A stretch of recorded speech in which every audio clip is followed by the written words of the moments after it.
우리 해운경영학과 대학원에서 공부하셔가지고, 상당히 그 내용 많이 알고 계시고, 그 다음에, 우리한테도 굉장히 많은 힘이 되는 그런, 내일신문 기자시고요. 자기소개 간단히 하시고, 화면 공유해서 오늘 아주 재밌는 주제로 준비해가지고 정말 재밌을 것 같습니다. 조금 그 얘기를 들어보는, 좋은 기회를 갖도록 하겠습니다. 네, 안녕하세요. 내일신문 정연근이라고 합니다. 그 해양대학교와 인연은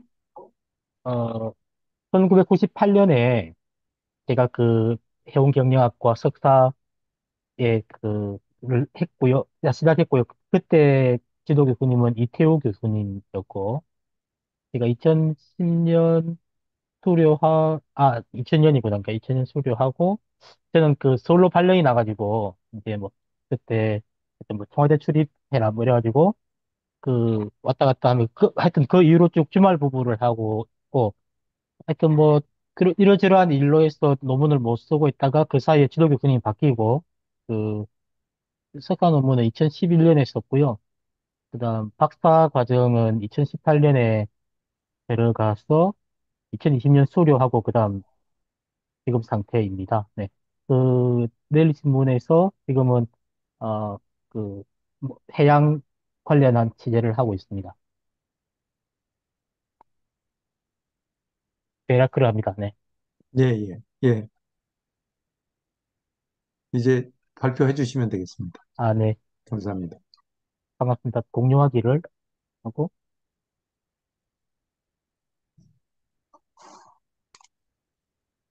화면에 공유가 된 거죠? 공유. 예, 네. 예, 이제 우선, 공유됐습니다. 네.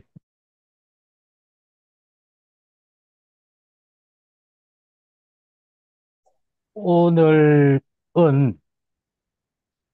무슨 뭐 학술, 뭐, 논문이나, 뭐, 이런 게 아니고, 제가, 그, 어, 윤희성 원장님께, 그, 요렇게 이야기 드렸습니다. 취재하면서, 어, 그, 보고 들은, 하여튼 새로운, 그, 어, 해외 운 조선 관련한 어떤 흐름들, 이런 이야기들을 좀, 같이 나누고 공유하면 좋겠다. 뭐 이런 취지로 해서, 뭐, 국내외 기사들을 좀 소재로 해가지고, 그, 최근에 나타나고 있는 일련의 흐름들을 좀 공유하고자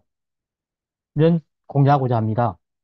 그래서 이게, 각자, 여기는 뭐, 공부하는 분들도 계시고, 비즈니스 하는 분도 계시고, 사업하는 분도 계시고, 또 사업이나 뭐 비즈니스가 다양하고 크기도 뭐 종류와 크기도 다 다양할 텐데요. 어쨌든 이게 우리가 살고 있는 세계에 대한 이야기니까 뭐 각자의 입장에서 조금 뭔가 영감을 얻을 수 있는 계기가 될 수 있으면 좋을 것 같습니다.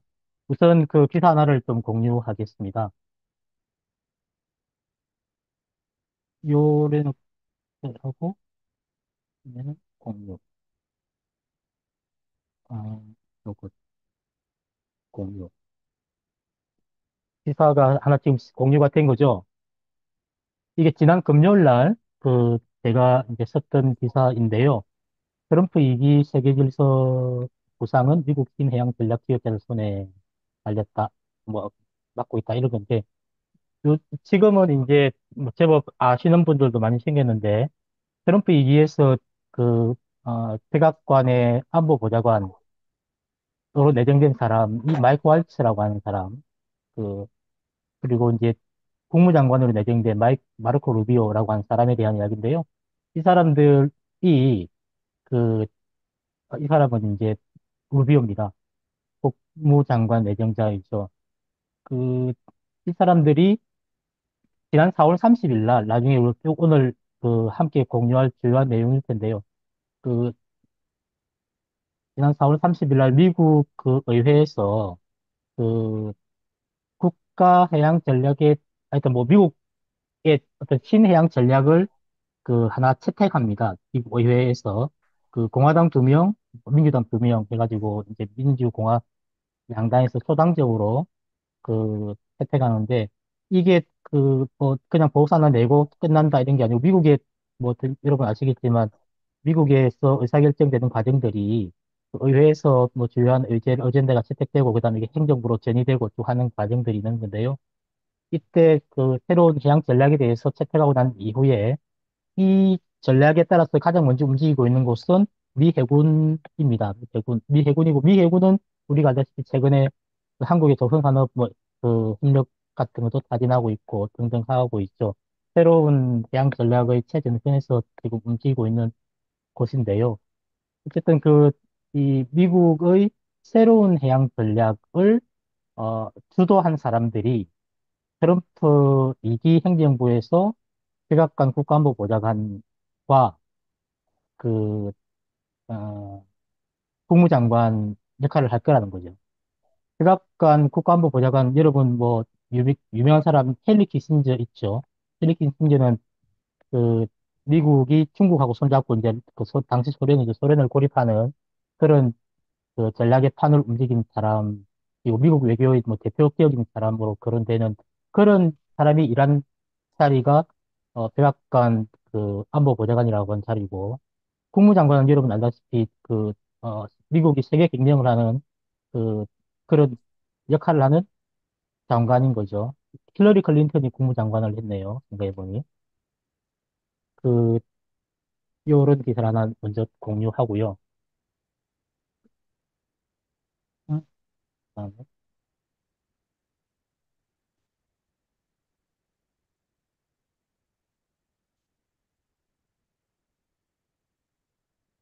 최근에 또 이제 뭐, 외신들도 나왔고, 저희도 기사를 하나 썼었는데, 미국이 페루에 진출한 중국 항만을 견제하는 뭐 발표를 했습니다.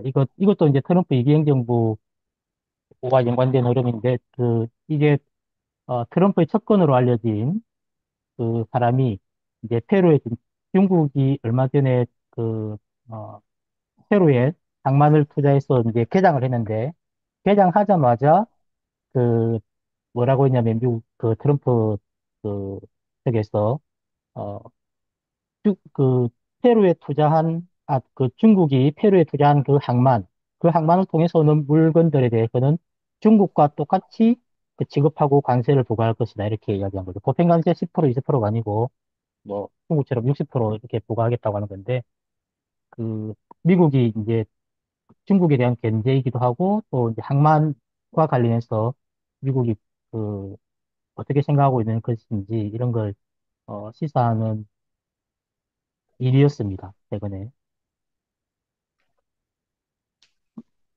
뭐, 항만과 관련한 몇 가지 움직임들은 뭐, 이 기사들도 나중에 한번 보시면 좋을 것 같은데, 그, 미국이 스리랑카에 그, 항만 투자를 하려고 하는 이런 것 관련된 기사이고, 또 하나는 이제 멕시코의 항만을 놓고 미국과 중국이 갈등하고 있는 이런 것들이 최근에도 그 외신에 이렇게 나오고 있습니다. 여러 것을 이제 이런 흐름들이 있다고 하는 걸 참고를 하고 오늘 저는 이제 여러분과 함께 탈세계화 시대 미국의 신양 전략과 한국 해운 조선 항만 산업의 고민 뭐 이런 주제로 그, 좀 공유를 하고자 합니다. 시사를 중심으로 하다 보니까 이렇게 근거라고 하는 게 탄탄하거나 뭐 논정이 치밀하다거나 그런 건 아니고 비약이 있을 수 있고요. 그래서 그런 것은 토론을 통해서 나가면 좋을 것 같습니다. 그, 나중에 보겠지만, 뭐, 요것은 미 의회 해양 전략 보고서와 나중에 국방부의 국급 전략에 대한 것은 나중에 같이 한번 보겠습니다. 먼저 논의의 전제 조건인데요. 우선 탈세계화입니다. 논의 전제 탈세계화 그리고 기후변화인 것인데, 탈세계화. 미국이 앞장선 WTO 그리고 자유무역주의 세태하고 있는 것은 이제는 뭐 거의 우리가 다 받아들이고 있는 상식입니다. 그, 이르게 세태하고 미국이 앞장서서 보호주의 경쟁을 하고 있는데, 제가 대학원 박사과정 처음 들어왔죠. 2018년에 대학원 강의 그 수업 시간에 저희가 토론한 적이 있었는데, 그때 그 제가 발표할 시간이고 제가 발표하고 토론했었는데, 그때 이 트럼프 인상을 어떻게 볼 것인가였는데, 일시적인 것인지, 아니면 새로운 흐름인 것인지, 뭐 이런 것이었고, 그날 저희들이 토론한 결론은 새로운 흐름인 것 같다. 일시적인 건 아닌 것 같다. 그러니까 트럼프가 있고 없고에 따라서 사라지는 이런 건 아니고, 일련의 새로운 흐름 속에서 트럼프가 등장한 것 같다. 뭐 이런 것이었고, 그렇게 생각한 어떤 그 근거 중 하나로 당시 그 봤던 게, 어, 요, 요걸 한번 보겠습니다. 음, 제가 이게 그 공유가 좀 낯설하고 왔다 갔다 해서 약간 땅이 바랍니다. 공유됐나요? 안 듣고. 공유됐습니다. 아, 됐습니까? 아, 됐네요. 네. 이게 CLM가 미국 없는 세계라고 하는 요게 이제 국내에 2017년인가 소개됐는데, 그, 당시 이제 이 책이 하나, 이야기하는 근, 그 논쟁의 근거 중 하나 있는데요. 여러분 잘 아시는 피트 자이안이라고 하는 세계적인 지정학자의 이야기입니다. 이 책은 이제 미국이 신고립주의로 돌아가고 있다고 하는 것을 여러 가지 근거를 가지고 이야기를 하고 있는 것이고, 이 책이 출판된 게 트럼프가 대통령 되기 전에 출판된 것이었거든요. 즉, 그, 이 미국 신고립주의적인 어떤 그 흐름, 그리고 오바마 정부 때도 약간 드러났었죠. 그 아시아로 핵이 뭐 이런 이야기들도 있었는데, 그, 그런 흐름 속에서 트럼프라고 하는 어떤 그 현상이 나타났다, 뭐 이런 거였고, 지금은 이제 트럼프 2017년, 18년, 19년, 20년, 이때의 그 트럼프가 일시적 현상이 아니고, 그 일련의 그 새로운 흐름이다. 그 상당 기간 뒤로 돌아가기는 좀 힘든 쭉 트인 흐름이 이어질 것 같다고 하는 것은 바이든 행정부 시기를 거치면서 많이 뚜렷해진 것 같습니다. 왜냐하면 바이든 정부도 트럼프의 신고립주의 정책이라든지 미국으로 세계 제조업 기반을 미국 다시 가져온다든지 리쇼어링이라든지 뭐 이런 것들을 또 포스트 아메리카주의라든지 이런 것들이 그 바이든 행정부에서도 꾸준히 이어진 걸 우리가 체험을 다 했으니까요. 그리고 또 트럼프 2기가 등장하는 걸 보면 아, 이 흐름이 매우 그, 어, 중요한 흐름이 거죠. 세계관이 바뀌고 있는 거죠.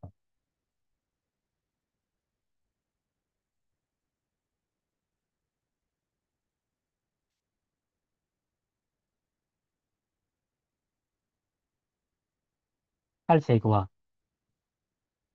이 탈세계화라고 하는 이 흐름에서 탈세계화. 그리고 이제 기후변화에 대한 것도 우리가 이건 몸으로 늘 체감하고 있고, 트럼프 정부에서 기후변화에 대해서 어떻게 대응을 하는 것과 와는 별개로 이런 흐름이 우리의 삶에 굉장히 중요하다는 것, 그리고 이와 연관된 여러 가지 산업들의 흐름들이 있다고 하는 것, 우리가 잘 알고 있는 것 같습니다. 그리고 한국 사회와 우리 나라 해운조선 항만 산업은 탈세계화, 기후변화라고 하는 것에 대한 영향을 직접 받고 있고, 외면할 수 없고, 변화에 적응해야 되고, 당연히 활용해야 되는 그런 것.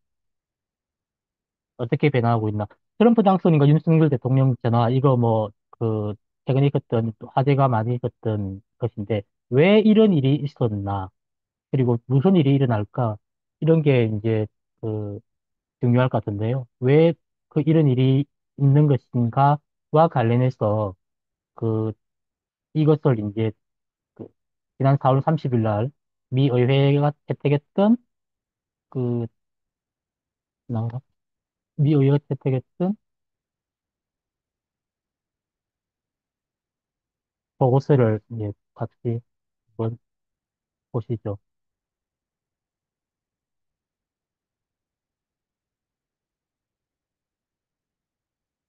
이게 이제 그 4월 30일 날, 크게 하면 되나?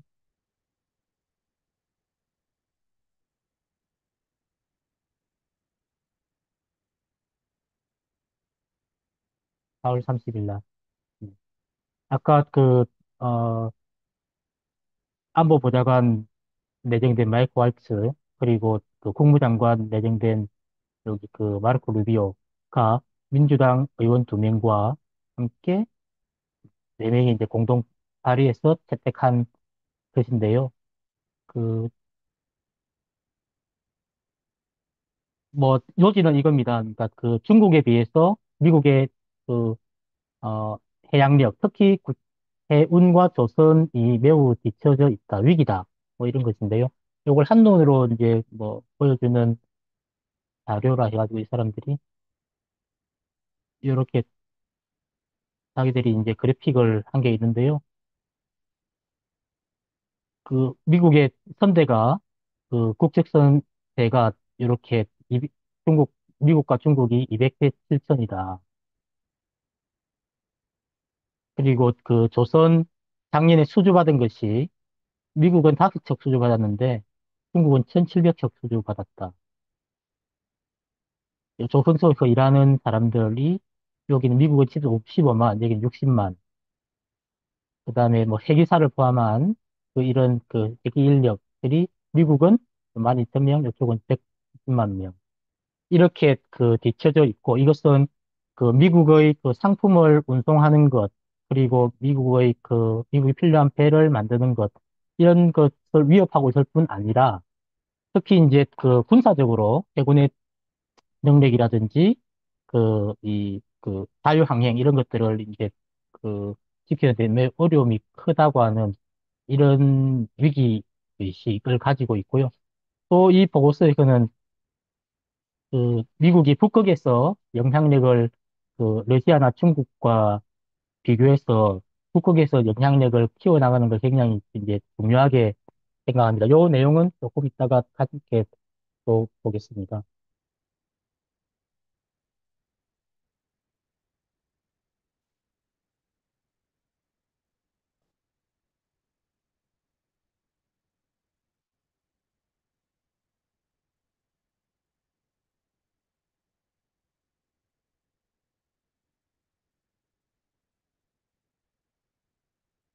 아까 말했던 의회에서 행정부로 이제 이게 이행되고 있는데, 이게 바이든 시대 국회, 바이든 행정부, 이렇게 끝나는 게 아니고, 미국에서 그, 요때 4월 달에는 여당인 민주당과 야당인 공화당이 손잡고 있고, 지금은 이제 트럼프 시기에는 트럼프 핵심 여당인 공화당과 야당인 민주당이 또 이제 함께 할 텐데, 특히 이제 아까 말했던 핵심들이 요 일을 하고 있다고 하는 것. 그리고 후속 법안들도 이어지고, 해군이 이에 기반해서 이제 움직이고 있고, 뭐, 그러합니다. 어,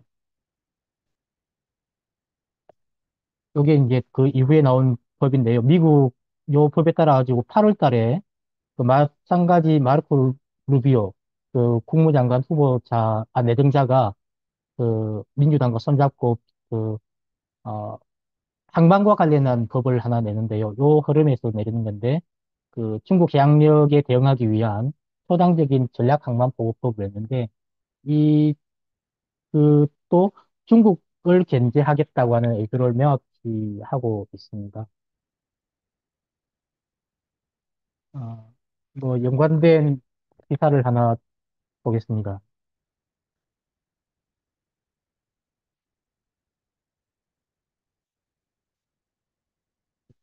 진행 이렇게 해도 나한테 좀 괜찮나요? 어떠신가요?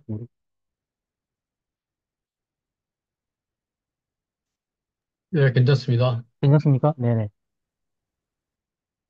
요것은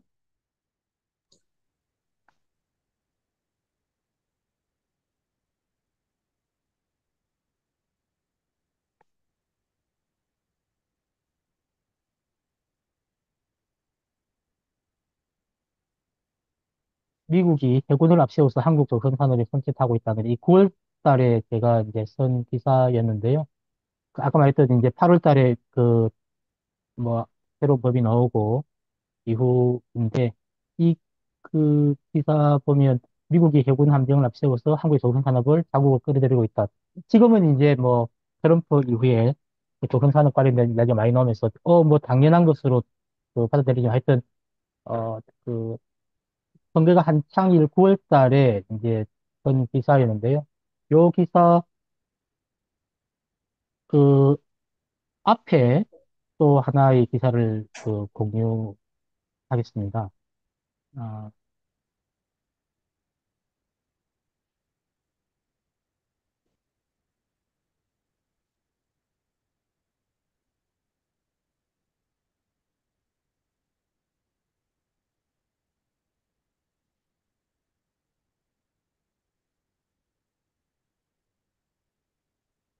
이게 이제 6월 달 기사인데, 미국이 이제 해운과 도건을 재건하려고 한다. 왜냐하면 대항력 해태에 큰 위기감을 갖고 있기 때문에 그렇다고 하는 것인데, 요때 이제 기사 제가 이제 준비하면서 윤희성 원장님께도 이제 여쭤보기도 하고, 그,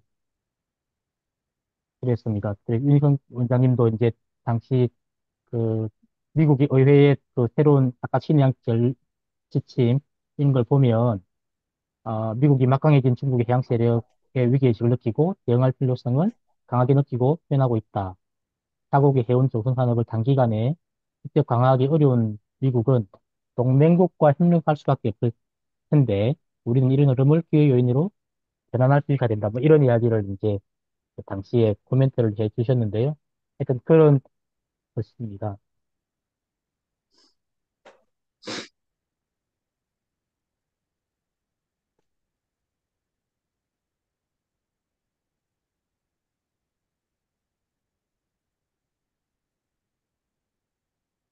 요게 이제 미국의 새로운 뭐 해양 전략과 관련한 이야기고, 새로운 해양 전략은 이 시간 조금 내서 나중에 함께 읽으면서 공유를 한번 해보려고 합니다.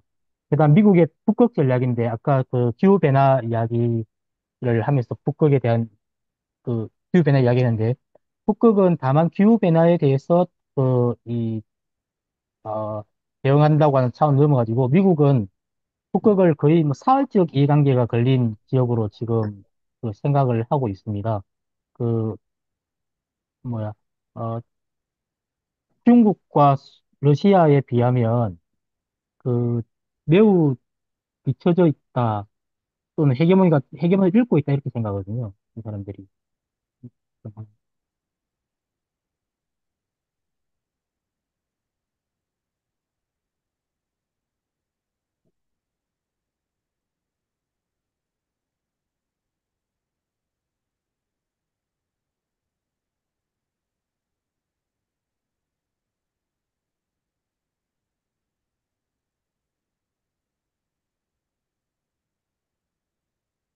이게 이제 미 국방성에서 낸 북극 전략인데, 뭐, 나중에 여러분들 한번 보시면 되겠지만, 국방성 홈페이지에 들어가면 있습니다. 그, 중국과 관련해서, 또는 러시아와 관련해서, 그, 미국이 북극에 대한, 헤게모니를 강화하기 위해서 여러 가지 조치를 해야 된다는 내용이 되고요. 북극해가 녹고 있다, 뭐 이런 건 여러분 잘 아시는 이야기고, 근데 이 북극해는 이게 러시아가 굉장히 큰 영향력을 행사하는 구역이죠. 특히 우리가 관심 있는 유라시아 대륙을 이렇게 오해하는 요 항로는 러시아의 영향을 따라서 쭉 있는 것이지 않습니까? 그 북극에 대한 하여튼 높은 긴장감을 가지고 이곳에서 어떻게 하면 헤게모니를 유지할까, 뭐 이런 고민을 미국이 지금 많이 하고 있습니다.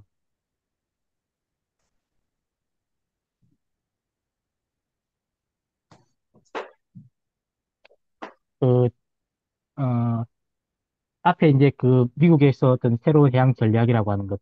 미국이, 제가 이제 새로운 해양 전략이라고 이야기하는 이유는, 미국은 우리가 아는 것은 세계 최고의 해양 강국인데, 미국은 스스로를 해양 강국이라고 지금 이제 생각하지 않고 위기다, 이렇게 생각하고 있고, 중국에 뒤처져 있다, 이렇게 느끼고 있거든요. 그러면 다시 세계 최고의 해양 강국이 되기 위해서 무엇을 해야 된다라고 이야기를 하고 있기 때문에, 해양 강국이었던 미국이 뒤처 경쟁 열의로 바뀌고 있고, 이것을 직시하고 위기를 느끼면서 다시 해양 강국이 되기 위한 전략을 내놓고 있기 때문에 신해양 전략이라고 이제 저는 이야기를 하는 것입니다. 그런 미국의 새로운 그 신해양 전략, 그리고 그것과 연관되어 있는 북극 전략이라고 하는 게 비단 뭐 바이든 행정부에서 나왔던 의회의 이야기지만 이게 그 끊기는 게 아니고 트럼프 정부로 이어지고 있다고 하는 게 그 하는 이야기를 지금까지 했습니다. 근거는 그 트럼프의 안보보좌관과 트럼프의 국무장관이 이 새로운 해양 전략을 주도한 미국 공화당 의원들이었다는 것이고, 이건 공화당 혼자 한 게 아니고 민주당과 함께, 현재 여당인 민주당과 함께 한 것이고, 현재 바이든 행정부의 해군성, 그리고 바이든 행정부도 이 전략적 새로운 신해양 전략에 따라서 그 행동을 하고 기 때문에 트럼프 정부에서는 이게 더 뚜렷해질 것이다. 뭐 이렇게 이야기가 되는 거죠. 변화하고 있는 것이죠. 변화하고 있는 미국의 전략을 활용하고 있는 사람들이 있습니다. 너무나 당연하게. 누가 하고 있느냐? 뭐 행정부나 우리나라 정부에서도 뭐 이런 것도 매우 그 관심을 가지고 보고 있지만 비즈니스를 하는 사람들, 사업하는 사람들이 하고 있는데 저는 이제 그 하나그룹의 김동관 부회장을 굉장히 이런 변화하고 있는 미국의 그 전략을 활용한 비즈니스를 지금까지는 잘 하고 있는 사람이라고 이제 그 생각하는데요. 그, 어, 이건 미국의 변화하고 있는 전략을 활용한 비즈니스. 이걸 놓고 김동관 부회장과 HD 현대의 그 정기선 부회장 간의 각 축은 약간 관전 포인트인 것 같습니다. 그 하나그룹의 경우에 보면 이게 다 올해, 그러니까 2024년에 있었던 일들입니다. 여러분 그 아는 것처럼 하나그룹이 펜실베니아 필라델피아에 있는 필리조 건설을 올해 인수했죠. 지분 100%를 인수를 했습니다. 아직까지 요 최종 계약이 마무리된 건 아닙니다. 아시다시피. 그리고 이제 그 최종 계약이 마무리되고 난 이후에도 그 필리조 건설에서 하나 하나오시언이 뭐 미 군함을 만들 수 있는 또 다른 뭐 계약 단계를 또 넘어가야 됩니다. 근데 어쨌든 지금 이제 필리조 건설 인수 미국 근접의 최종 계약이 마무리되는 단계가 있으니까요. 그리고 올해 4월 달에 그, 이 하나오시언이 미국에 하나시핑을 설립을 합니다. 그 하나오시언 미국 법인의 종속회사로 설립을 하죠. 그리고 또 있습니다. 텍사스에 넥스트 디케이드라고 하는 에너지 회사인데요. 요것도 지분을 100% 인수합니다. 이게 다 올해 있었던 일들인데, 하나는 조선소이고, 하나는 해운회사이고, 하나는 에너지 기업이죠. 그, 김동관 부회장이 주도했습니다. 김동관 부회장이 이렇게 미국 비즈니스를 쭉 한 것은, 그, 예를 들면 필라델피아의 필리오 건소 인수가 6월 달인데요. 요거 앞에 4월 달에는 정기선 부회장이 주도하는 HD현대중공업이 필리조 선수하고 미국 군함 MRO 유지 보수 정비하는 MRO 사업에 대한 그 양해각서를 체결하고 그다음 미국 함정 MRO에 진출한다 뭐 이런 식으로 대대적으로 현대중공업에서 홍보를 했었습니다. 4월 달에. 근데 딱 2달 뒤에 김동관 부회장이 그냥 MOU를 넘어서 그냥 필리조 건설을 먹어버린 거죠.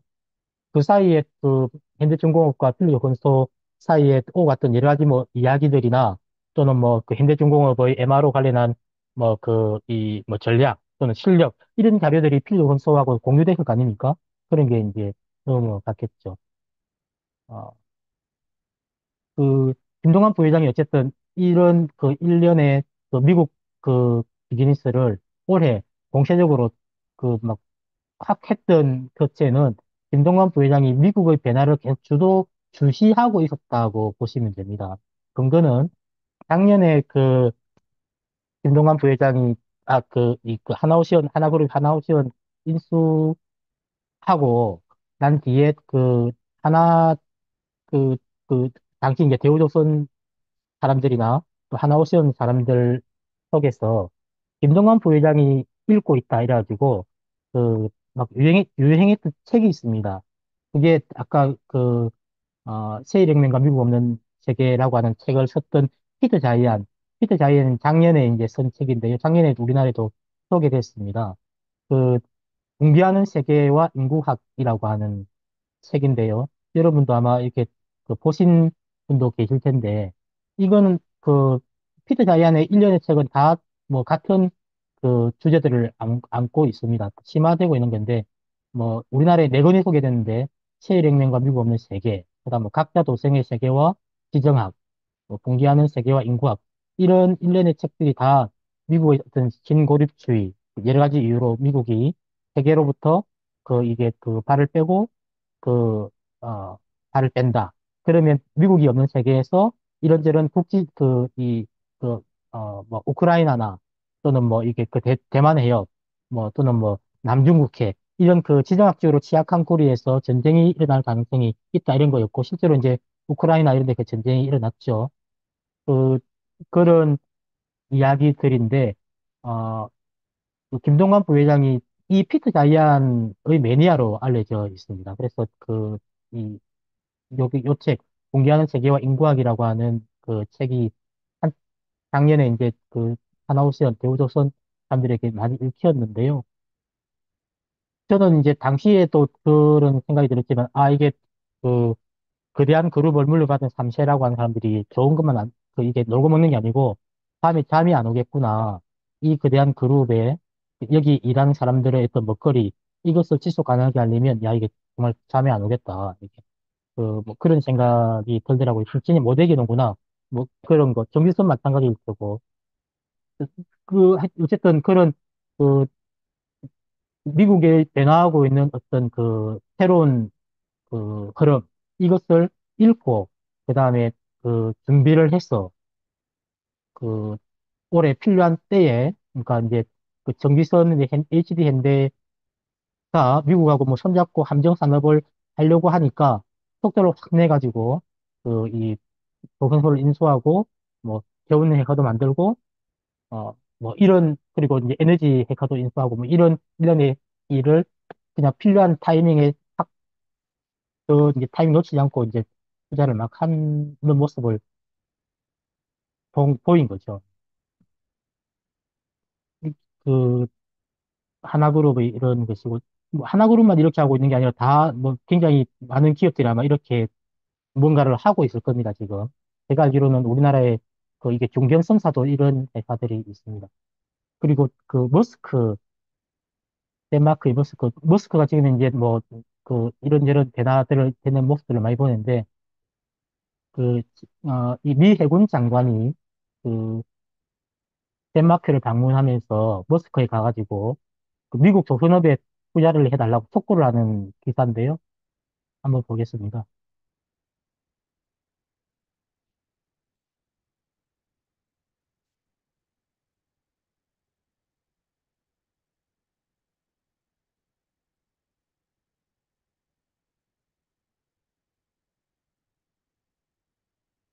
이게 8월 달에 이런 일이 있었네요. 그죠? 이 사람은 요즘 이제 우리나라에서도 제법 많이 유명했습니다. 왜냐하면 해군 뭐 어떤 조선사는 이렇게 하면서 그, 어, 카를로스 델 토로라고 하는 미 해군성 장관이죠. 한국에 오면 현대중공업이나 하나오션에 꼭 갑니다, 이 사람. 그, 머스크는 우리가 알다시피 이제 뭐 세계 탑랭크 해운 회사이고 덴마크의 회사잖아요. 근데 거기 가서 이 사람이 이 유럽의 콧대 높은 해운 회사인데 파주국인 미국의 해군성 장관이 여기 가가지고 뭐 미국의 조선 산업에 투자하시오. 뭐 이렇게 이야기를 한 겁니다. 근데 머스크가 이것을 무시하기가 어렵습니다. 왜냐하면, 그, 어, 머스크는 미국하고 그, 어, 비즈니스를 하고 있거든요. MSP라고 하는 프로그램이 있습니다. 머리타임 스큐리티 프로그램 뭐 그런 건데요. 미국의 그 물자는 미국 플래그를 단 선박을 통해서 운송을 하는 겁니다. 아시는 많이 계시겠지만, 그 일을 이제 머스크가 하고 있는 거죠. 머스크가 그 APL을 인수했나요? 아니면 시랜드인가요? 어쨌든 그 뭐 미국이 이전에 그 갖고 있던 시랜드와 그 APL 이런 것을 유럽에 있는 그 머스크 등에서 인수를 하지 않습니까? 인수하면서 그 미국의 그 전략 물자들, 필수 물자들은 그 미국 플래그를 달고 그 운송을 하는 그런 협약을 한 것이죠. 그리고 그 협약에 따라서 이제 그 뭐 보조금도 주고 뭐 물건도 주고 운임도 주고 뭐 등등을 하는데 그런 프로그램 그런 인식을 함께 하고 있으니까 그 미국의 이런 그 요청 조선 산업에 투자해줘 미국에 이런 이야기를 이제 그 뭐 머스크에 가서 이야기하고 머스크는 그런 걸 이제 그냥 무시하기가 어렵고 뭐 그런 것 같습니다. 어쨌든 변화하고 있는 미국의 전략을 활용한 비즈니스의 어떤 사례로 하나그룹 이야기와 머스크 이야기를 한 것이고요. 그, 어, 우리가 뭐 많이 아는 것처럼 미국은 조선소에서 뭐 중국 기업을 배제하고 있고, 그다음 캐나다 등 뭐 동맹국 기업 유치하고 있고, 얼마 전에 미국 해경 코스트가드에서 그, 그 미국 안에 있는 그 항만 장비에 중국의 어떤 그 정보 유출 뭐 이런 것들도 대대적으로 한 단속도 하기도 하고, 뭐 그런 부분들이 있습니다.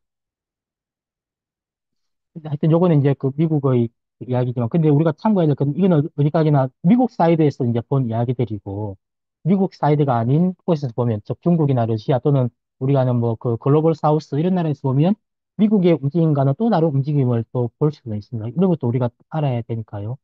그 참고로 중국의 그 해양 굴기를 보면, 중국은 해양 굴기로 조선 산업 생태계 경쟁력 세계 1위로 지금 올라가 있고, 이것은 5월 달에 우리나라 그 산업연구원의 이현창 박사가 그 요런 보고서를 하나 냈습니다. 중국에 뒤처진 그 현업 가치 사슬. 그 종합 경쟁력에서 보면 한국의 그 이 조현업 생태계 가치 경쟁력이라고 하는 게 중국에 뒤처졌다. 뭐 이런 분석 보고서입니다. 여러분 뭐 아시는 분도 계실 테고 못 보실 수 있으면 좋을 것 같습니다. 그 뭐, 무엇을 언제 어떻게 할 것인가. 이제 왜냐면 이런 흐름 속에서 이제 여기 계신 나와 우리는 무엇을 할 것인가. 이니까요. 그, 해운과 관련해서 보면 뭔가 이렇게 변하고 있는 것을 활용한 어떤 비즈니스는 없을까. 뭐 이런 생각을 그냥 하나 아이디어로 해본 건데, 아까 앞에 말했던 머스크가 하고 있는 미국의 MSP 그 프로그램 같은, 어, 그 국가 필수인데 미국 플래그 제도 이런 것을 활용하는 뭔가 비즈니스는 어떨까? HMM도 이런 비즈니스 관심 있다고 하더라고요. 그 다음에 미국과 녹색 항로, 이건 지금 우리가 그 시범 항로를 하고 있는 거죠. 세계 인력 양성, 미국이 새로운 그 해양 전략에 보면 세계 인력이 부족한 것을 굉장히 심각하게 보고 있거든요. 뭐 이런 것들을 우리가 뭐 할 수 없을까 이런 거고. 근데 이제 우리 현실은 사실은 뭐 넉넉하진 않습니다.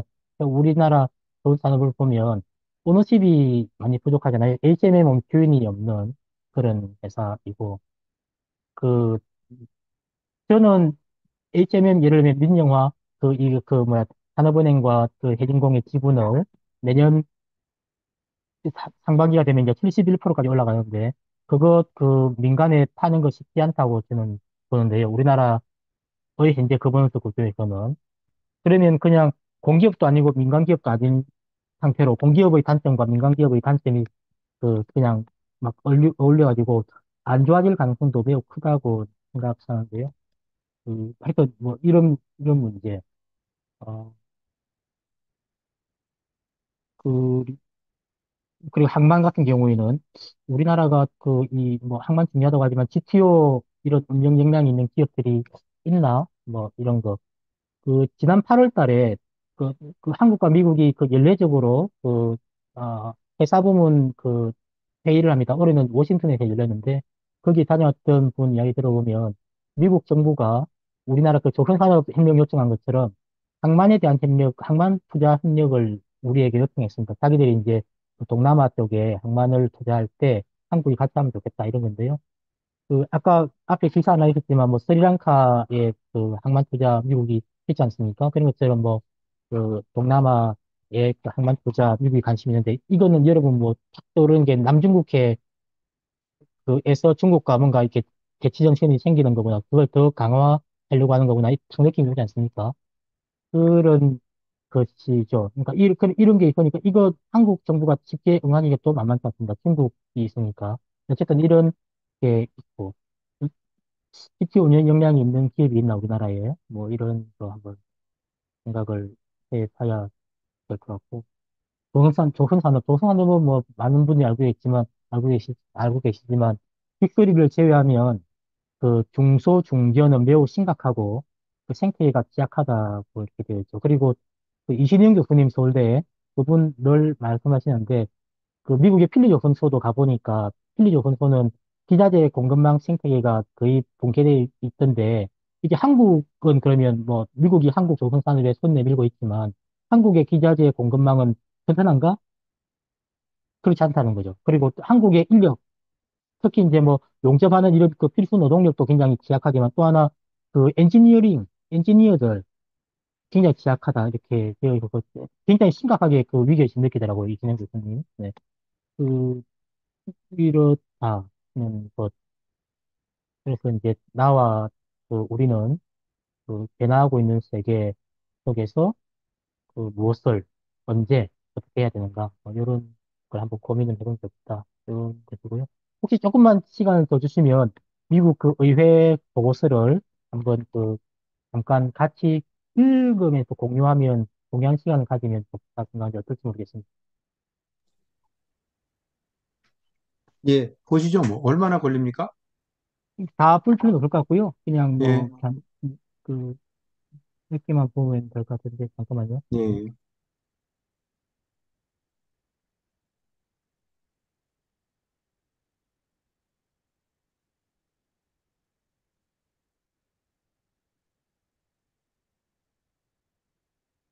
하는 게 있죠.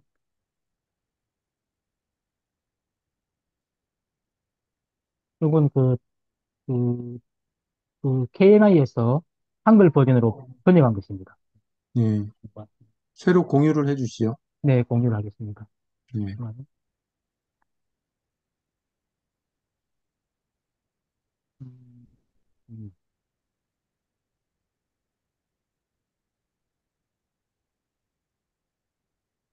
됐죠.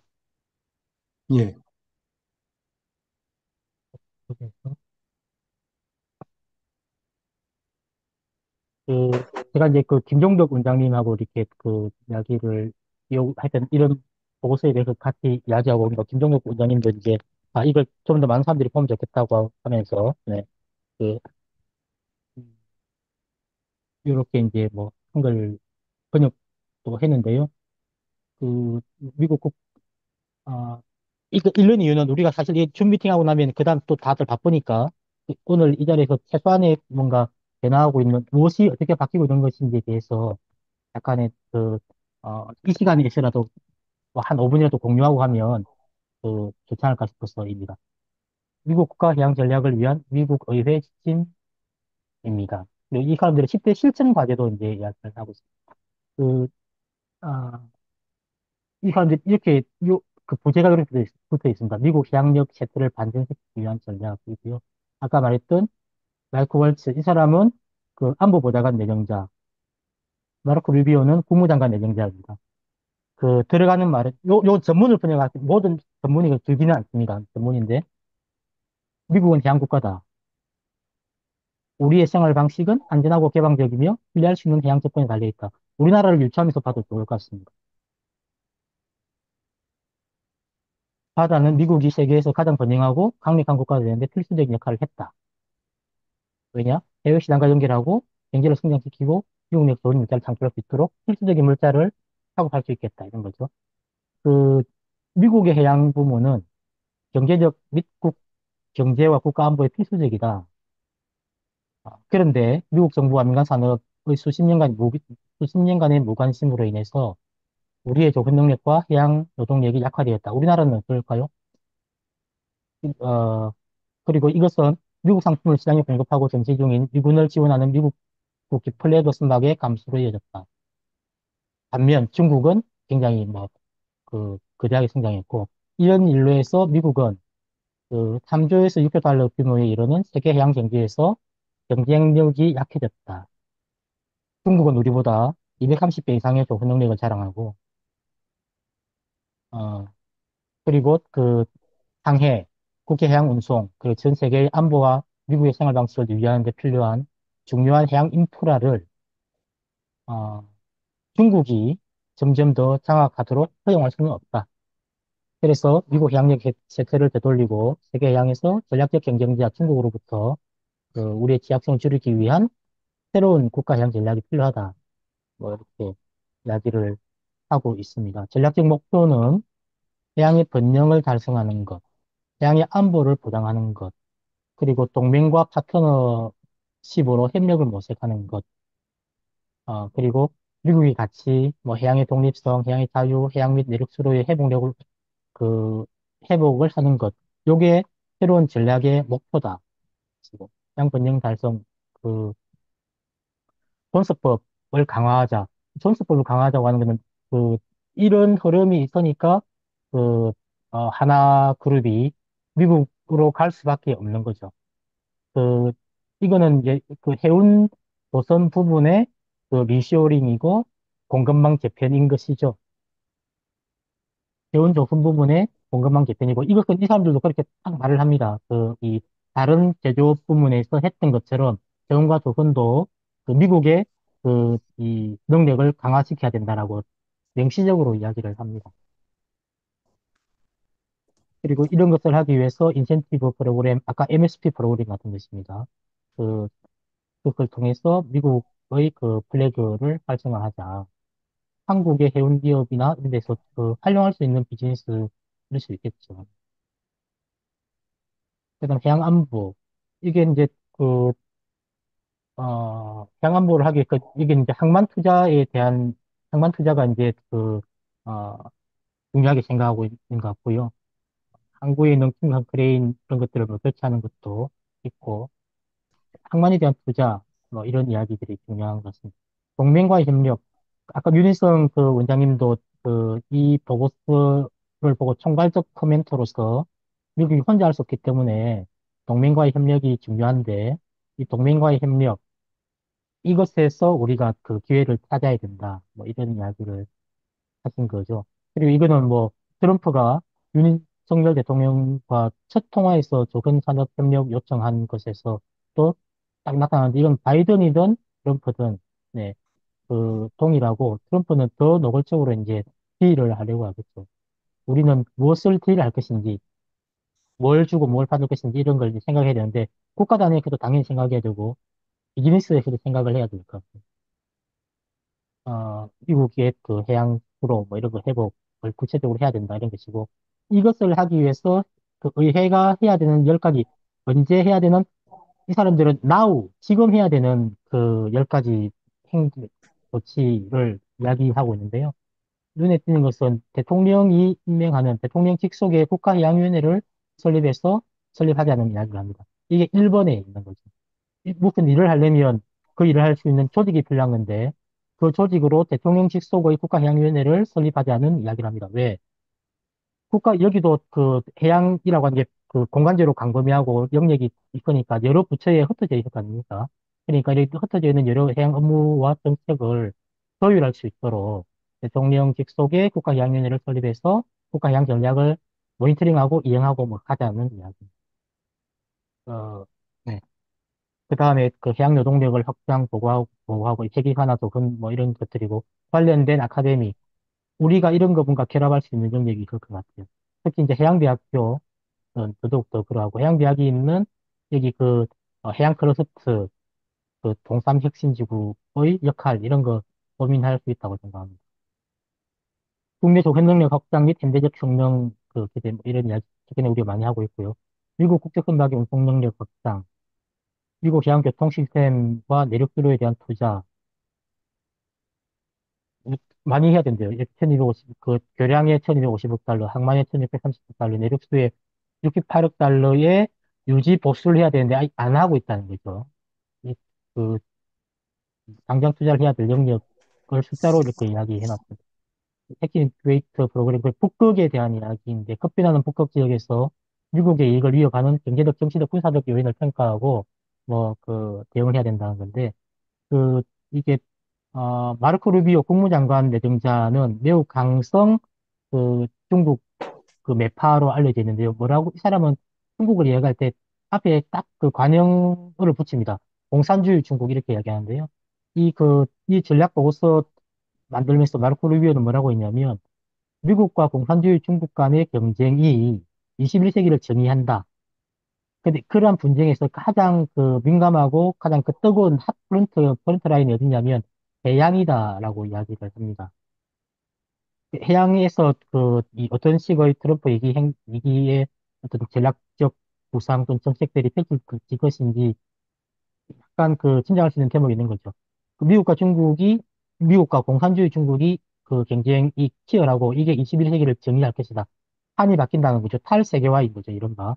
탈세계화인데, 그러한 경쟁이 가장 치열한 곳이 어디냐? 해양이다, 이겁니다. 이 사람, 마르코 루비오는 그렇게 명확히 이야기하고 있습니다. 미국과 중국의 경쟁이 해양 영역보다 더한 곳은 없다. 이렇게 말을 하고 있거든요. 그, 어, 뭐라지?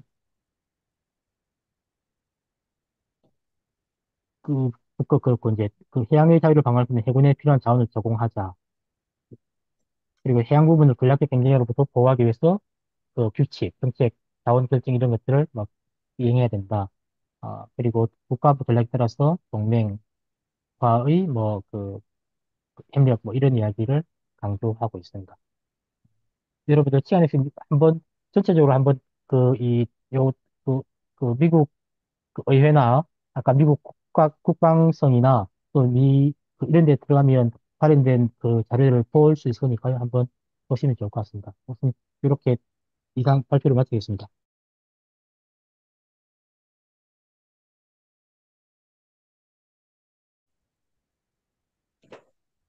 예, 감사합니다. 굉장히 재밌는 내용을 들었는데요. 일단 공유를 중지해 주시고, 예, 어, 보통 이제 트럼프 2기를 얘기하면서 해운이나 조선에 대한 영향을 얘기할 때, 어, 가장 많이 보편적으로 하는 얘기가 위중 갈등에 의해 가지고 이제 교육 구조가 어떻게 바뀔 거냐, 그래서 해운에 어떤 영향을 미칠 거냐 하는 부분하고, 그 다음에 이제 탄소 회귀가 있지 않습니까? 여태까지 탈탄소 진행하고 있다가 트럼프 정부 들어가면서 탄소 회귀 문제가 이제 얘기되면서 그게 조선이나 해운에 어떤 영향을 미칠 건지 뭐 이런 부분의 얘기인데 오늘 그 저는 그 신해양 전략이라고 하는 부분이 그걸 작성한 사람들이 어, 그 미국 트럼프 행정부의 굉장히 중요한 요직에 올라가는 걸 연결을 못 시키고 있었어요. 그래서 어, 오늘 들은 얘기 굉장히 재밌죠, 그죠? 어, 그 미국이 신해양 전략을 추진한다는 게 어, 우리나라 해운 조선 쪽에 어떤 부분은 기회로 어떤 부분은 위협으로 작동할 것 같은데요. 이 정도 변화가 예상이 되면 해양 쪽에 사실 그 산학연정이 다 힘을 합쳐서 대응하는 어떤 플랜이 세워져야 되고, 그 다음에 우리나라의 사실 4월 30일 발표된 이후에 이미 외교력을 결집해가지고 그런 쪽 그 추진하는 세력들하고 이렇게 관련을 맺고 그걸 기회로 발전시키는 그런 작업들이 있었어야 되지 않을까 이런 생각이 드는데요. 오늘 그 발표를 토대로 또, 또 다른 의견 있으신 분들 의견을 좀 듣고 싶은데요. 우선 강병태 교수님께 조금 토론을 부탁드려 보겠습니다. 예, 정 기자님 발표하시느라고 고생 많으셨습니다. 예, 고맙습니다. 예. 반갑습니다. 며칠 전에 또 뵙고 또 비슷한 주제로 아, 대화를 나눴던 것 같은데 저는 참 네, 이 미국의 신해양 전략 발표가 금년 4월 달에 이제 나왔다고 하셨잖아요. 특히 민주당 의원, 공화당 의원들이 이제 서로 협력해가지고 어떤 행정부의 어떤 그 제안을 하는 식으로 이렇게 만든 보고서가 있다는 것에 대해서 굉장히 우리나라하고 좀 대비되는 그런 점이 아닌가 싶어요. 특히 이 미국의 이제 그 신해양 전략에 나오는 여러 설명이나 용어들이 미국을 우리나라로 바꿔도 큰 이해든 저기 불편함 없는 그런 이제 얘기 같은데 과연 우리나라는 그런 해양 전략이라는 거, 또 미국의 그런 신해양 전략에 맞춰가지고 우리의 해양 전략을 어떻게 수립할 것인가에 대한 또 논의가 있는가, 그리고 그것에 대한 컨트롤 타워가 있는가에 대해서 조금 의문을 가지게 됩니다. 아무튼 발표 잘 들었고요. 우선 제가 그 발표 내용 중에서 궁금한 점 한 두 가지 질문 드리고요. 그다음에 제 의견을 말씀드리겠습니다. 제가 지금 감기가 걸려가지고 음, 목소리가 제대로 안 나서 죄송합니다. 네, 지금 미국 조선산업이 이제 아까 발표하신 자료에 보면 그 종사자가 10만 명 이상 되는 거 나오는데 이 수주는 5척밖에 못 했다고 이제 말씀하시잖아요. 네. 그러면 이 10만 명의 어떤 그 종업원들이 5척을 수주해가지고 이 먹고 살 수 있는 산업이 지금 되느냐. 그리고 미국에 그런 중소형조선사가 이제 여러 개 존재한다고 들었는데 그럼 이 조선사들은 지금 어떤 먹거리를 가지고 버티고 있는지 그게 조금 궁금했고요. 혹시 아시는 바 있으면 답변해 주시면 좋겠고요. 또 두 번째는 지금 트럼프가 이제 당선되고 우리 그 윤석열 대통령한테 전화해가지고 이제 조선에 대한 협력을 당부했는데 이 조선에 대한 협력이라는 게 이제 그 바람에 우리나라 이제 그 조선업체 주식도 많이 오르고 했죠. 조선에 대한 협력이라는 게 과연 우리한테 그 도움이 되는 방향으로만 작용하는 거냐. 이를테면 우리나라 조선소와를 뭐 에다가 이제 미국에 선박을 할 줄 안다든지 아니면 우리나라 조선소하고 어떤 뭐 합작해서 어떤 새로운 사업을 한다든지 이런 거보다는 이제 방금 말씀하신 그 존스법처럼 미국의 화물을 운송하는 선박은 이제 미국에서 건조를 해야 된다. 그런 이제 법 아니겠습니까? 그러다 보면 결국에는 한국의 조선소도 이제 머스크처럼 미국에다 투자를 해라. 이런 압박이 들어올 수 있는 가능성이 있다는 거죠. 그렇게 되면 오히려 지금 우리나라에 있는 조선산업도 굉장히 어려운데 또 미국으로 이거를 가져가려면 굉장히 또그 어려운 문제에 직면할 수가 있고 또 그 높은 미국의 인건비로 과연 조선업의 경쟁력을 유지할 수 있느냐 이제 그것도 좀 문제가 될 것 같아요. 그래서 이 두 가지에 대한 좀 먼저 질문을 좀 드리고 싶고요. 그다음에 이제 어, 최근에 이제 해양진흥공사에서 나온 그 보고서를 보면 지금 그 트럼프 2.0 시대 이제 해운 산업 특히 해운 산업을 보면은 전반적으로는 관세가 이제 높아지고 또 물가가 상승하고 그러다 보면 이제 전 세계 해운 물동량이 축소가 될 거 아니냐. 그렇게 되면은 거시적으로 장기적으로 봐서는 해운에 굉장히 부정적인 영향을 미칠 수밖에 없다. 이제 그런 논조인 것 같고요. 물론 이제 그 선역에 따라서는 뭐 컨테이너 같은 경우에는 이제 그렇게 그런 영향을 많이 받을 거고 오히려 LNG나 탱커 같은 경우에는 트럼프가 어떤 그 전통 연료에 대한 투자를 더 확대하고 또 드릴링에 대한 그 수요가 많아지면 이런 쪽으로는 또 오히려 기회가 될 수도 있다는 거죠. 그래서 혹시 이런 미국 정부의 신해양 전략이 우리나라 해운 산업, 조선 산업뿐만 아니고 우리나라 해운 산업에 어떤 미치는 영향에 대해서도 혹시 어, 들으신 바나 취재하신 바가 있는지 세 가지 질문을 좀 드리고 싶습니다. 우선 뭐, 제가 잘 알고 있지 못하고요. 아마 여기, 계시는 분들이 잘 알고 있는 분들도 있을 것이기 때문에 그분들 말씀도 저도 한번 들어보면 좋을 것 같고요. 뭐, 미국 조선산업은 그, 필리조 건소, 아까 뭐야, 아, 가 있는 것처럼 예난해운, 여기 또 이제 존사이트가 있어서 이제 예난 운송을 하는 선박이든 근해 운송 선박이든 이런 것들은 미국 안에서 만들어야 되니까 그런 흔소들이 많이 있는 것 같습니다. 있는데 이제 경쟁력이 말씀하신 것처럼 없고 그러니까 이제 필리조 건소 같은 경우도 네 매각을 하고 그렇게 되는 것 같고요. 아마 또 더 구체적으로 아시는 분들이 말씀을 좀 해주시면 저도 도움 될 것 같고 그 미국과 조선산업 협력이라고 하는 게 과연 우리에게 도움이 되겠느냐는 그, 뭐, 저도 비슷한 그 의문을 갖고 있고, 또한 근데 그럼에도 불구하고 어떻게 그런 그 환경에서 우리는 그냥 낭땅만 할 것인지 아니면 새로 길을 찾아야 될 것인지 뭐 이런 것 같은데요. 그, 우리가 알다시피 이게 이제 아까 말했듯이 해운과 조선 부문에서의 공급망 개편입니다. 그런 것 같아요. 그리고 이 법안을 주도했던 그 민주당 의원은 뭐라고 이야기하고 있냐면 가장 중요한 것은 그 세 가지, 가장 중요한 건 존 섹터다. 이렇게 딱 이야기합니다.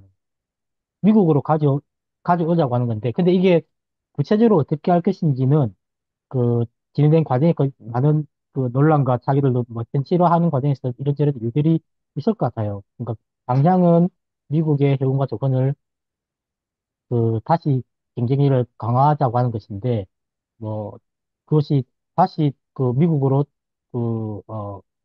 리쇼링이 가져간다?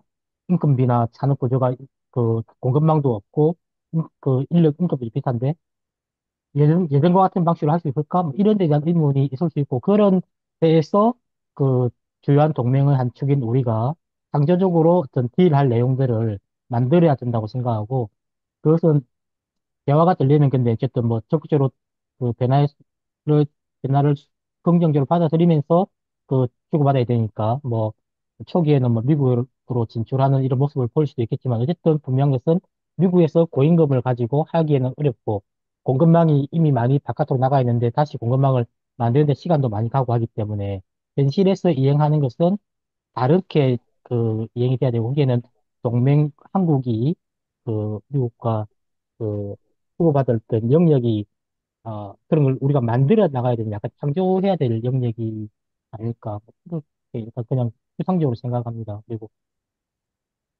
무역이 줄어드는 그것도 이제 추세적으로는 그렇게 다들 생각하는 것 같아요. 네. 그런 그 속에서 그리 해운 산업에 대한 어떤 뭐 전망도 불확실하다 이렇게 이야기하는 것 같고, 그건 일반적으로 하다고 생각을 하는 것 같습니다.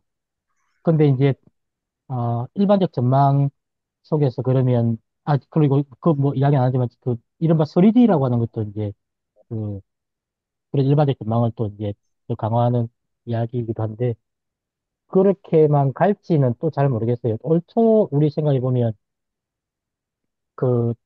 작년 말 올해 초 KMI 해운 전망, 해운 시장 전망할 때 올해 그, SPFI 기준으로 선선으로 이게 900그 1100, 요 정도 그 지수로 예측했거든요, 시황. 근데 우리가 알고 있는 것처럼, 올해 한 평균 한 3000 정도, 지금 2200, 2000선 무너질까 하는데 2000선 잘 안 무너지고 지금 이제 버티고 있는데, 보면 수요 공급만 가지고 잘 이야기가 안 되는 새로운 외생 변수라고 하는 게 시장에 영향 미치는 게 가끔씩 미치는데, 요즘은 뭐 외생 변수의 일상화 비슷하게 돼가지고 전쟁, 뭐 기후변화, 가뭄, 파나마 아닌 거죠. 파나마 운하 같은 거죠.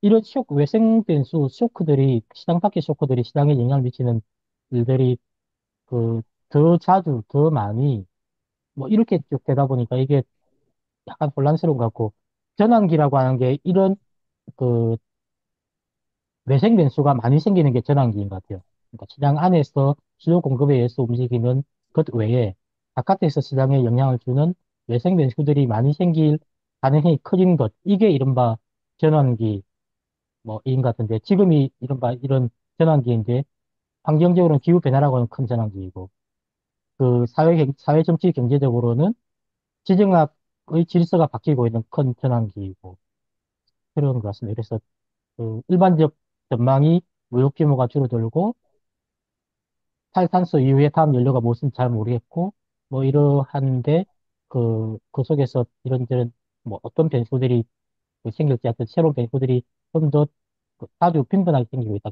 그래서 매우 불확실성이 커졌다. 불확실하다.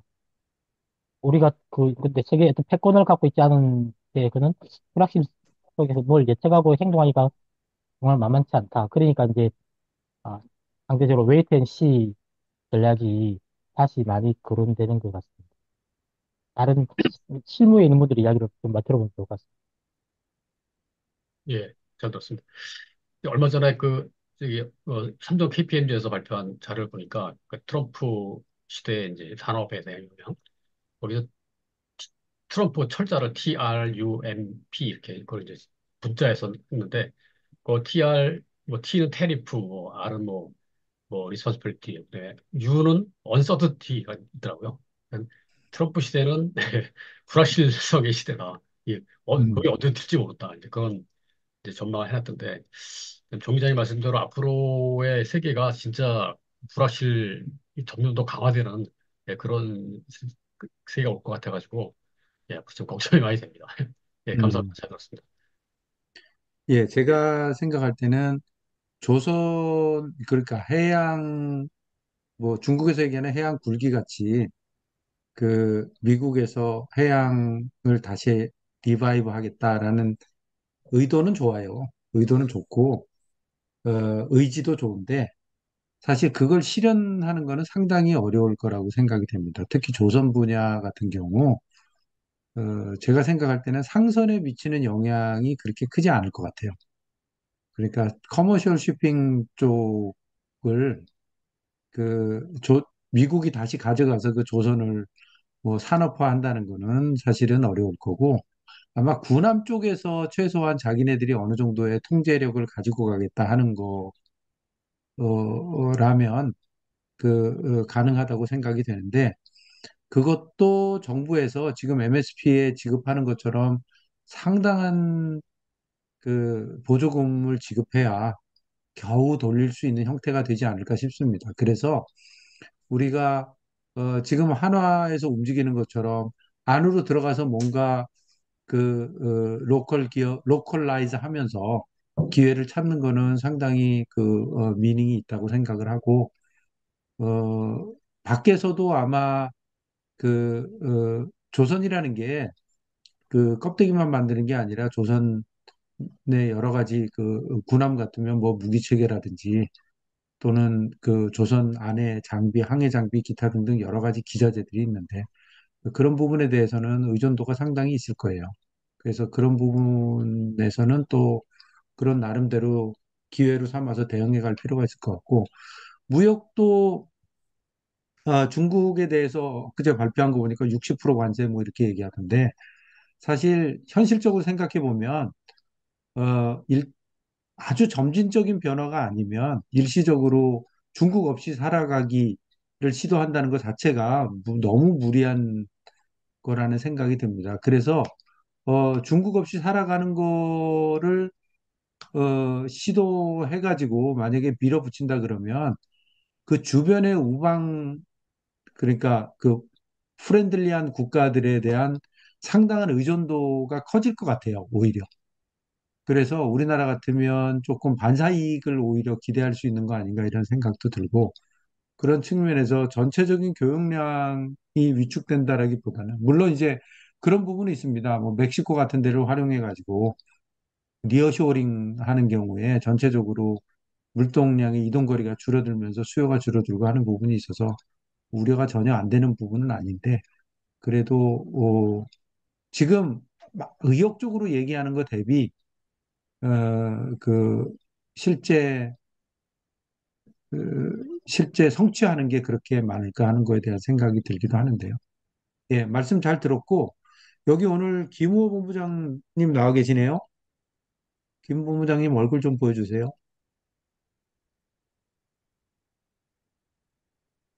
켜놓고 자리를 비우셨나? 예. 다른 분들 혹시 오늘 강의 들으신 거에 소감도 좋고, 그 다음에 또 각각의 전문 영역에서 코멘트 하실 수 있는 분들도 있거든요. 그래서 혹시 추가적으로 있으면, 어, 말씀해 주시기 바랍니다. 제가 먼저 말씀드릴까요? 아, 예, 예, 예. 예, 얼굴은 안 제가 보여주시고. 얼굴 어떻게 넣어야 될지 모르겠네요. 예, 예, 음소거는 풀렸는데 얼굴을 저도 오랜만에 배워서 너무 좋습니다. 예. 얼굴은 어떻게 보여? 네. 그 음소거 푸는 거 옆에 보면 그 비디오 중지, 뭐, 비디오가 네, 있는데요. 비디오 중지를 풀면 됩니다. 예, 비디오는 아, 다음번에 보여드리겠습니다. 아, 이게 예, 예, 익숙치가 않아서 죄송합니다. 우선 정 기자님 너무 오랜만에 좋은 말씀 잘 들었습니다. 내용이 너무 좋았고 저도 이게 그동안 내가 너무 이 현실에서 떠나 있었나 뭐 이런 생각도 잠시 했습니다. 좋은 내용 참 잘 들었고 다만 이제 저는 지난주까지 해양진흥공사를 출근했었고 이번 주 월요일부터는 이제 공사 출근을 하지는 않습니다. 제 임기가 끝나서 그렇습니다. 좀 바쁘게 이렇게 다녀봤는데 이번 주간에 제가 조차 모임을 한 두 번 정도 갔었습니다. 그 하나는 KMI 주관하는 것이고 하나는 회사 포럼에서 주관하는 것인데 두 가지 포럼에서 제가 좀 강한 인상을 받았던 것은 트럼프 2기, 즉 미국이 지금 추진하고 추구하는 바가 결국은 중국 경제라는 것에 다 모아져 있는 것이 아닌가. 그래서 그런 측면에서 본다면 어, 이 해양 전략이라고 신이라고 붙인 해양 전략도 자세히 뜯어보면 중국을 견제하기 위한 것에 많이 상당히 좀 집중돼 있고 제가 이런 생각을 하게 된 또 하나 이유가 중국이 가장 그 앞선 분야라고 한다면 상대적으로 앞선 분야라고 한다면 탈탄소 기후 대응 분야인데 해양 전략 그 안에 보면 기후 뭐 탈탄소 이런 부분은 어, 이렇게 중점적으로 다루고 있지 않는 것 같아서 오히려 그, 그 부분을 미국이 어떻게 할지 이 부분은 앞으로 저희가 좀 지속적으로 좀 관심 있게 봐야 되겠다는 생각을 했었고 예를 들면 왜 중국 견제냐고 이렇게 보느냐 하면 우리 조선 쪽에서 계속 이야기하는 이제 해군인데 실제로 중국 해군이 미국 해군보다 지금 앞서 있지 않습니까? 뭐 거의 앞선 상태라고들 하던데 저는 뭐 군사는 잘 모릅니다만은 결국은 그 미국 군함들이 너무 노후화돼 있고 이런 노후화된 군함들을 조속하게 가져가기 위해서는 우리 한국조선밖에 이제 의지할 것이 없는 게 아닌가 이런 생각을 하나 했었고 그 다음에 항만 투자를 한다는 것도 결국은 중국의 1대1로를 견제하면서 해양 경계 쪽을 더 인도 퍼시픽 쪽 그 미국의 어떤 군사력 또 지위 강화를 위한 것이 아닌가. 이렇게 전반적으로 보면 그런 것들을 앞세워 놓고 뒤에 가서 이제 그런 것들을 추진하기 위해서 각종 기존의 제도나 뭐 규정 등을 좀 이렇게 바꿔야 나가야 되겠다. 이런 전략들이 담겨 있는 것으로 저는 그렇게 좀 이해를 했습니다. 특히 존스법이 어떻게 바뀔지는 뭐 좀 관심 사안인데 어떤 이제 학자나 또 주장하시는 분들은 미국 존스법 때문에 오히려 미국 조선 또 해운이 오히려 쇠퇴했다는 그런 주장도 제가 들어본 적이 있었습니다. 결국은 규제 때문에 미국 자체의 그 조선이나 해운이 오히려 더 쇠퇴하게 된 장기적으로 그런 또 요인으로 작용한 것이다. 이렇게 또 이야기하시는 분도 있어서 이 부분이 어떻게 바뀌어갈지를 보면 우리 조선 투자나 해운 투자자에게 어떤 좀 기회가 있을지 않을까 이런 생각을 하나 해봤고요.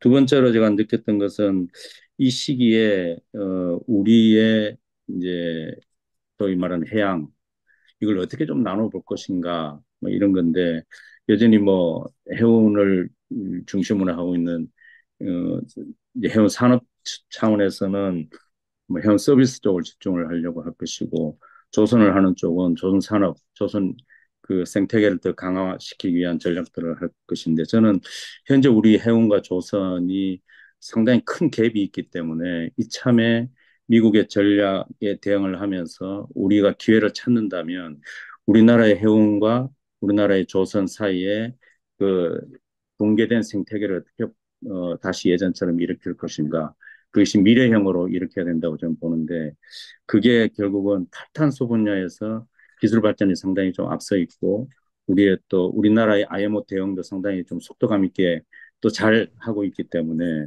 이쪽에서 기회를 찾아야겠는데 이게 미국은 그다지 원치를 않고 있어서 이 상당히 좀 고민을 해야 되는 포인트라고 저는 생각을 합니다. EU와 중국이 기후 대응 탈탄소를 계속해서 힘을 합쳐서 주장을 한다면 그 산업을 갈 수도 있을 것 같다. 이렇게 주장하시는 이제 발표가 어제 조참에서 그 이제 금융연구원의 지 박사님이 그렇게 말씀을 하셨는데 저는 그 부분에 상당히 좀 동의를 공감을 했었고요.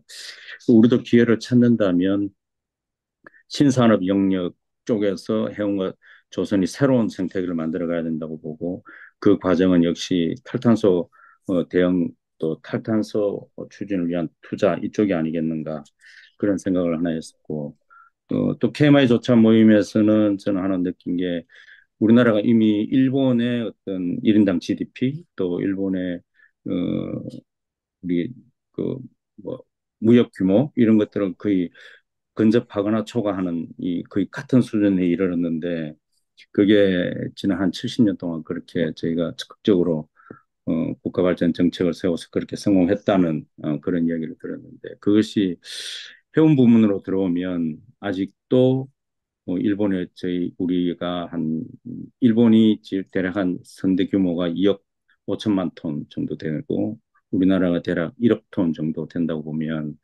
아직은 이쪽에 훨씬 더 배가 고픈 상태가 아닌가. 그래서 대규모 선박을 투자하는 또 선대 규모로 확충하는 것이 현재의 선주 사업 등을 통해서 대선업 쪽을 좀 확장시켜 볼 수 있는 여지가 하나 있을 것이고 또 하나 현재 글로벌하게 공급망이 변화되고 있다고 아까 우리 정 기자님께서 이제 대전환 변환기라고 말씀하셨는데 이 기회에 공급망이 바뀌는 시대에 해상 운송 루트나 해상 운송 비즈니스가 바뀔 거라는 생각을 가져간다면 그때 운송 선대 확충을 위한 전략들을 우리가 시급히 좀 만들어 간다면 나름대로 이 대전환기에 좋은 새로운 산업 발전 기회를 잡지 않을까 이런 생각을 좀 해봤습니다.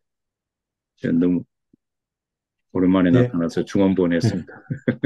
예, 코멘트 감사합니다. 네. 예, 역시 워낙 또 내공이 있으신 분이라 예, 좋은 의견 감사합니다. 시간이 많이 경과됐는데요. 너무 재밌는 주제라 시간이 이렇게 많이 흐르는 거를 느끼지도 못하고 이렇게 오랫동안 얘기했던 것 같습니다. 마지막으로 저희 학생들 대학원 전일제 비전일제 학생들 들어와 있는데요. 가장 용기 있는 학생 한 명이 빨리 오늘 들은 소감에 대해서 간단히 얘기하고 마무리하는 그렇게 했으면 좋겠습니다. 누가 얘기할래요? 아, 네, 교수님 제가 하도록 하겠습니다. 예, 아, 네, 기자님 안녕하십니까? 아, 오늘 강의 너무 감사히 잘 들었습니다. 저는 지금 해양금융대학원 이제 석사 과정하고 있고 이제 IT 회사인 사이버 주택에서 항만 운영 시스템 영업하고 있는 문준성이라고 합니다.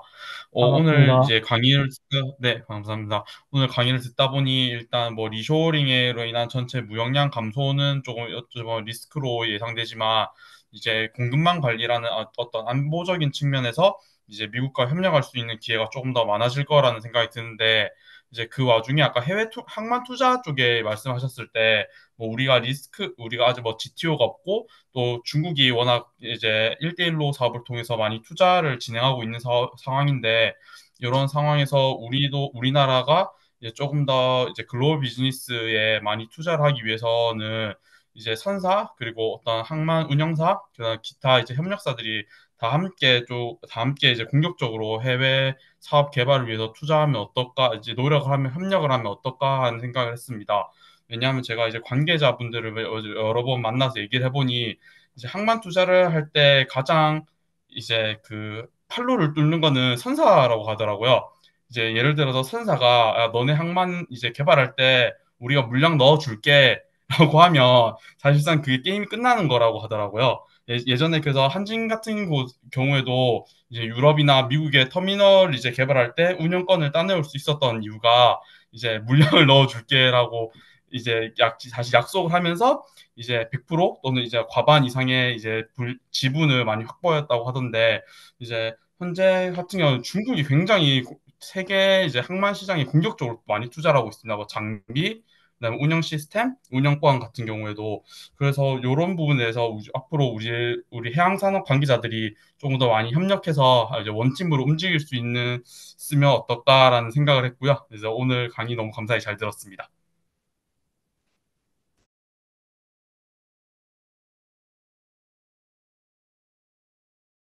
예, 그 중요한 포인트에 대해 항만 투자에 대해서 우리가 항만을 어떻게 확장해 나가고 영향력을 확대할 건가 하는 부분에 대해서 얘기해 줬는데요.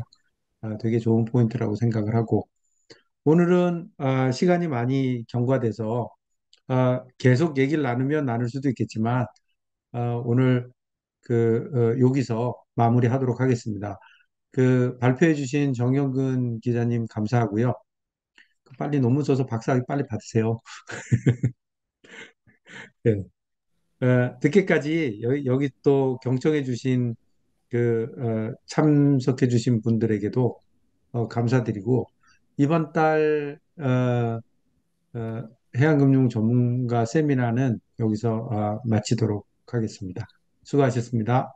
네, 수고하셨습니다. 고맙습니다. 고맙습니다. 네, 수고하셨습니다.